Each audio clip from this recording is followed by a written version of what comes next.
няколко години насам това ми е любимата торта, защото е много лека и се прави много лесно. Сега ще ви дам рецепта. Започвам като слагам сухите съставки в една купа, през това време ще разтопя маслото и шоколада и ще кипна водата.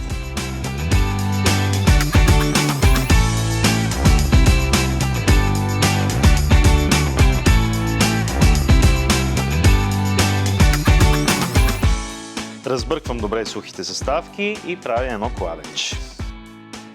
Слагам вътре киселото мляко, разтопения шоколад, яйцата и накрая горещата вода.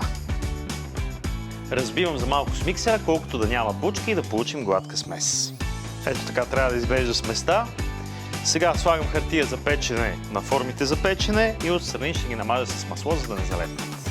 Хартията е готова, формите са намазани. Сега разпределям сместа поравно. Пека в предварително загрята фурна на 170 градуса за около 30 минути. В една купа слагам 2/3 от шоколада и го слагам на водна баня да се разтопи много бавно. Когато се разтопи, ще сложим последната 1/3 от шоколада и така ще получим темпериран шоколад. В отделен съд слагам черешите с захар. Когато започнат да си пускат течността, ще заделя половин чайна чаша от нея за сиропиране и ще ги оставя да се готвят, докато се сгъсти. През това време в една купа ще разбия сметаната.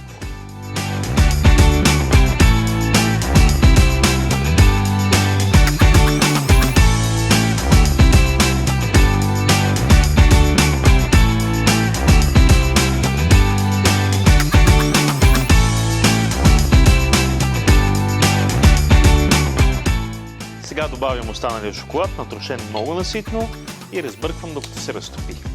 След това ще намажа върху хартията за печене и ще го сложа в фризера. Сметаната е в хладилника и ще остане там, докато ми потрябва.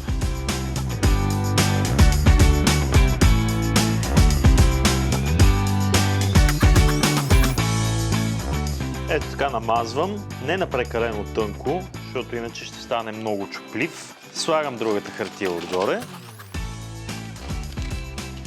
Навивам на руло. Слагам го в една тава и нося към фризера.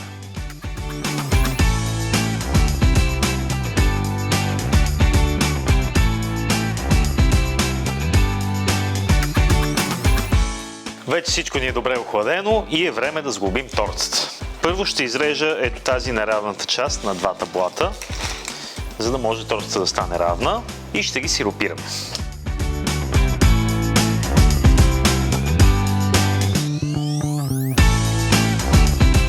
Сега смесвам соса от черешите с алкохола и първо ще сиропирам долния блат.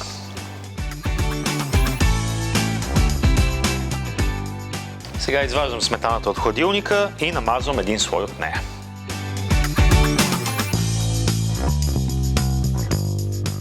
Слагам сметаната и слагам само по средата съвсем малко от черешите.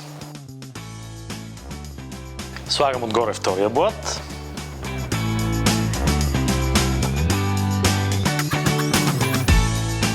Втория блат също е сиропиран и продължавам с сметаната.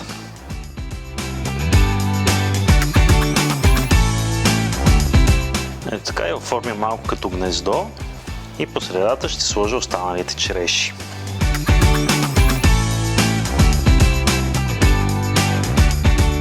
Тортата може и така да се охлади и да се яде, но ние имаме шоколадова декорация, така че продължаваме с нея.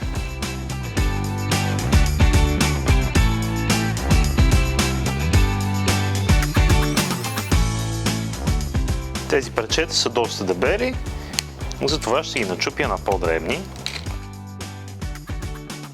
И сега започвам да ги нареждам по периферията на тортата.